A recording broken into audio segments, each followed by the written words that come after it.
Hey Stuart, we're back again. I've got some questions for some department directors. We've been trying to follow up on your emails and your phone calls.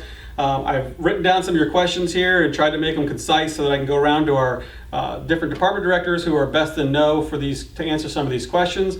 Right now I'm here with our department director, Jim Chrulski of the Community Services Department, and I have a few questions for Jim. So we're going to start with please share the ways in which your department is getting reliable information out to the public. The City of Stuart is working very hard at making sure that you're informed as the public. We have several platforms for you to be able to get the latest information about COVID-19. The first one, and it's the most comprehensive, is our city website. You can go to www.cityofstuart.us, and that will take you to various platforms. On our front page, we have all of our news releases, all of our state information, county information, and of course our local city information. Also, we regularly update our social media platforms. We have two of them. We have one for the city in general, and we have one for Stuart PD. Our Facebook page for the city is facebook.com/StuartLifeFlorida. For the police department, it's facebook.com/Stuart Police Department. For our Twitter, we have twitter.com/City of Stuart, Florida, or FL. We have, for the Stuart PD, it's twitter.com/City of Stuart. Those informational sites are there for you directly. Please frequent them often because we make sure that our information is up to date and clear and concise. So the City of Stuart is a hub basically for special events in the community. And what's going on now with our special events and our tourism efforts? Our special events are amazingly successful here in the City of Stuart. As a matter of fact, during the season, many of you may not know that we have over 300 special events that happen from Halloween to Mother's Day, and a few that go all year round. During this episode, we were concerned about social distancing and how these events may go ahead and affect the City of Stuart. We reached out to all of our event planners, and every one of them voluntarily decided to cancel. They did the socially responsible thing, and on behalf of the City of Stuart, I would like to thank all those organizations for doing that. As we're moving into the future, we are looking to try and reschedule these events as opposed to going ahead and canceling.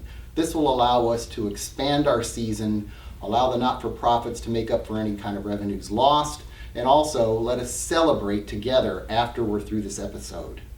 We did offer refunds to all of the organizations, and all of those organizations have been made whole, and that was a very important thing for us to do on behalf of the City of Stuart.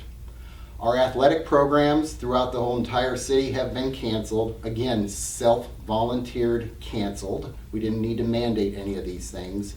And we're looking forward to going ahead and having those athletic programs resume after we all get through this. So we've had some questions about our 10th Street Community Center. We have a pretty vibrant program over there that involves many activities, including our youth programs. And so why don't you tell us what's going on over there at the 10th Street Center during this crisis? Our 10th Street Community Center is closed like most of the facilities throughout America during the COVID-19 emergency. However, our staff is at work. We're actually offering our program, which is a food program that's done by the school board. So the 10th Street Community Center is a site for pickup for all of your food products. Your child must be available for you to be able to go ahead and get a lunch, but it is in fact open from 9:30 until noon.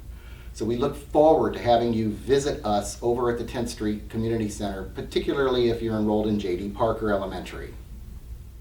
Hey, so thank you, Stuart, for watching the videos that we're producing. I also wanted to say that we get a lot of calls also about social distancing and about people that they see out in the community, whether it's in our downtown or on our boardwalks. And I want to let you know that I have driven around on weekends. We also have camera systems and so forth so that we can monitor our boardwalks and so forth.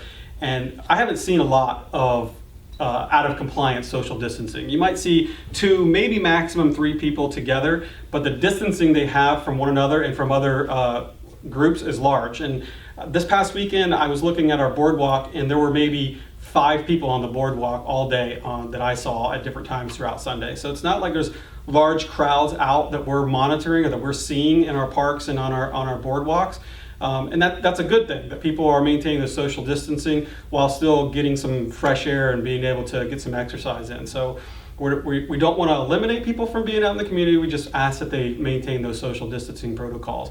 And hey, if you see someone who around the community wearing a mask, doesn't necessarily mean they're infected. There's all kinds of reasons for wearing a mask. I know I've worn a couple myself, and for me, it's more for preventing myself from touching my face. I have a tendency to want to do that, and so don't be necessarily afraid if you see somebody with that mask on, because they're looking out for your health as well. So just in case, remember, wash your hands, mask up if you need to or you feel you need to, and maintain those social distancing. We'll see you soon.